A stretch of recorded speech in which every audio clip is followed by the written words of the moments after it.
ರೋಷನ್ ಹಾಗೂ ಅರ್ಜುನ್ ಜನ್ಯ ಜಗಳ. ಅಷ್ಟಕ್ಕೂ ಏನಾಯಿತು ರೋಷನ್ ಮತ್ತು ಅರ್ಜುನ್ ಜನ್ಯ ನಡುವೆ? ಒಂದು ಅನುಶ್ರೀ ಬಾಳಲ್ಲಿ ಏನಾಯಿತು?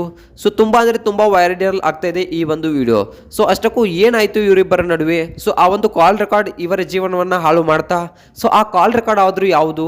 ಇದೆಲ್ಲದರ ಬಗ್ಗೆ ಸಂಪೂರ್ಣವಾದ ಮಾಹಿತಿನ ಈ ಒಂದು ವಿಡಿಯೋದಲ್ಲಿ ನಾನು ನಿಮಗೆ ತಿಳಿಸ್ತಾ ಹೋಗ್ತೀನಿ. ವಿಡಿಯೋನ ಎಲ್ಲೂ ಸ್ಕಿಪ್ ಮಾಡಬೇಡಿ, ವಿಡಿಯೋನ ಕೊನೆವರೆಗೂ ನೋಡಿ.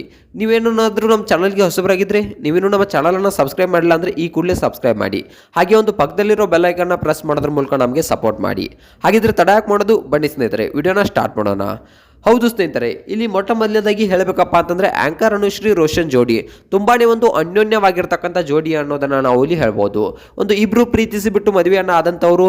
ಮೊಟ್ಟ ಮೊದಲನೇದಾಗಿ ಒಂದಿಷ್ಟು ಫ್ರೆಂಡ್ಶಿಪ್ಗಳ ಮೂಲಕ ಇವರು ಒಂದು ಪರಿಚಯವಾದಂಥವ್ರು. ರಾಜ್ಬಿ ಶೆಟ್ಟಿ ಅವರ ಮೂಲಕ ಪರಿಚಯವಾದಂಥ ಈ ಜೋಡಿ ಕೆಲವು ಅಂದರೆ ಒಂದು 3 ರಿಂದ 4 ವರ್ಷಗಳವರೆಗೂ ಕೂಡ ಒಂದು ಫ್ರೆಂಡ್ಶಿಪ್ ಆಗಿಯೇ ಮುಂದುವರಿಯುತ್ತೆ. ಅದಾದ ನಂತರ ಇಬ್ಬರ ಒಂದು ಒಪ್ಪಿಗೆಯಿಂದ ಒಂದು ಹಿರಿಯರ ಸಮ್ಮುಖದಲ್ಲಿ, ಅಭಿಮಾನಿಗಳ ಸಮ್ಮುಖದಲ್ಲಿ ಇಬ್ಬರು ಕೂಡ ಮದುವೆಯನ್ನು ಆಗ್ತಾರೆ.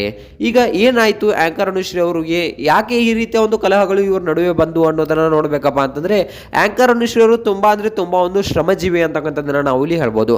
ಆಂಕರ್ ಅನುಶ್ರೀ ಅವರಿಗೆ ಆಂಕರಿಂಗ್ ವೃತ್ತಿ ಅಂದರೆ ಯಾವ ಥರಪ್ಪ ಅಂತಂದರೆ, ಅವರ ಒಂದು ಊಟಕ್ಕೂ ಗತಿ ಇಲ್ದಿರೋ ಕಾಲದಲ್ಲಿ ಈ ಒಂದು ಆಂಕರಿಂಗ್ ವೃತ್ತಿ ಅವರನ್ನು ಕೈ ಹಿಡಿದಿದೆ ಅಂತೆ. ಅವರ ಮನೆ ಯಾವ ರೀತಿ ಇತ್ತಪ್ಪ ಅಂತಂದರೆ, ಒಂದು ಮನೆ ಸೋರ್ತಾ ಇತ್ತಂತೆ.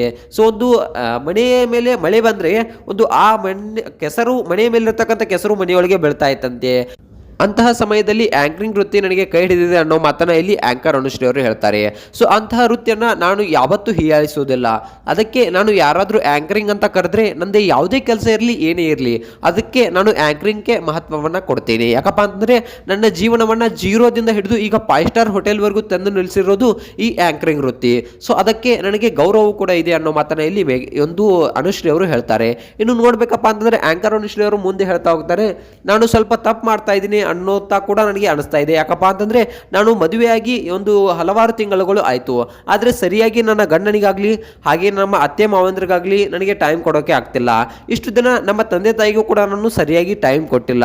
ಇನ್ಮೇಲೆ ನಾನು ಆ್ಯಂಕರಿಂಗನ್ನು ಸ್ವಲ್ಪ ಕಮ್ಮಿ ಮಾಡಬೇಕು ಅಂತ ಅಂದ್ಕೊಂಡಿದ್ದೀನಿ.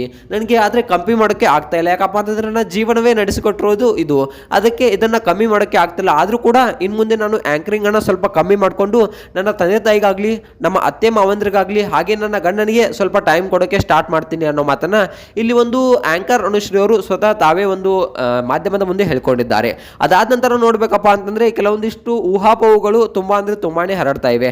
ಆಂಕರ್ ಅನುಶ್ರೀ ಆಗಿ ಒಂದು ರೋಷನ್ ರವರು ಜಗಳವಾಡಿದ್ದಾರೆ ಅಂತಕ್ಕಂಥದ್ದು. ಇನ್ನು ನೋಡ್ಬೇಕಪ್ಪ ಅಂತಂದ್ರೆ ಇದು ಸತ್ಯನ ಸುಳ್ಳ ಅಂತದ್ರ ಬಗ್ಗೆ ಇನ್ನು ನೋಡ್ಬೇಕಪ್ಪ ಅಂತಂದ್ರೆ ಇದು ಖಂಡಿತವಾಗ್ಲೂ ಸತ್ಯ ಅಂತ ಒಂದ್ ಕಡೆ ಹೇಳಬೇಕಪ್ಪ ಅಂತಂದ್ರೆ ಒಂದು ಕಡೆ ಸುಳ್ಳು ಅಂತಾನು ಹೇಳ್ಬೋದು. ಯಾಕಪ್ಪ ಅಂತಂದ್ರೆ ಒಂದು ಗಂಡ ಹೆಂಡತಿ ಅಂದಮೇಲೆ ಸಾವಿರಾರು ಜಗಳಗಳು ಇದ್ದೇ ಇರುತ್ತೆ.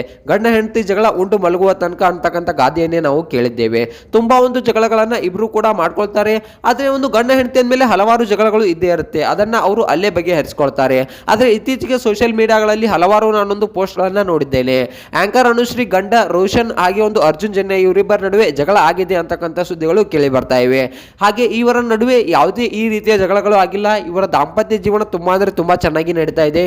ಇನ್ನು ನೋಡ್ಬೇಕಪ್ಪ ಅಂತಂದ್ರೆ ಒಂದು ಎಂಟರ್ಟೈನ್ಮೆಂಟ್ ಪರ್ಪಸ್ಗೋಸ್ಕರ ಮಾತ್ರ ಅವರು ಸರಿಗಮಪದಲ್ಲಾಗಲಿ ಕೆಲವೊಂದಿಷ್ಟು ತುಂಟಾಟಗಳನ್ನ ಮಾಡ್ತಾರೆ ಅಷ್ಟೇ. ಅದನ್ನ ಬಿಟ್ಟರೆ ಇವರಿಬ್ಬರ ನಡುವೆ ಯಾವುದೇ ಒಂದು ರಿಲೇಶನ್ಶಿಪ್ ಇಲ್ಲ. ಸೊ ಇಬ್ರು ತುಂಬಾ ಚೆನ್ನಾಗಿ ಒಂದು ಜೀವನವನ್ನು ನಡೆಸ್ತಿದ್ದಾರೆ ಆಂಕರ್ ಅನುಶ್ರೀ ರೋಷನ್ ರವರು. ಈ ಒಂದು ಜೋಡಿ ಬಗ್ಗೆ ನಿಮ್ಗೆ ಏನು ಅನ್ನಿಸ್ತು ಅನ್ನೋದನ್ನ ಕಮೆಂಟ್ ಮಾಡಿ.